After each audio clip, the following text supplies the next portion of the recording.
Here, on our fragile planet, a new and unsettling phenomenon is unfolding. It is not a force of nature, but a force of human design. A quiet, calculated takeover, orchestrated by the most powerful among us. Following the great pandemic of 2019, a coup was enacted. Not with armies, but with ballots rigged and stolen in 2024.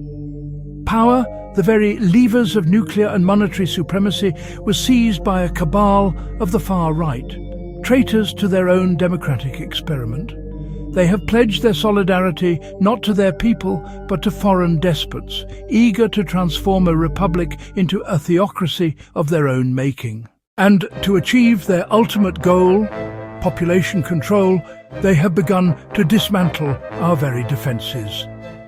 Health institutions are compromised, vaccines for diseases like hepatitis B, 50 to 100 times more infectious than HIV, are being denied. This is not negligence. It is a strategy. A culling of the masses, engineered by the Bilderberg ideology of the 1%.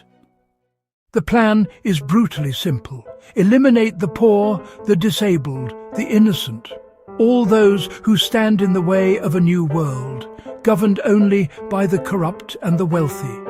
They protect their own, those who share in their decadent secrets, their illicit networks of human trafficking and sexual slavery, their twisted utopian vision for a planet purged of us. This is the reality of our time. A final, desperate gambit by a tiny elite to claim the entire Earth as their own. If we do nothing, their victory is assured. The planet will be theirs, and ours will be a forgotten memory.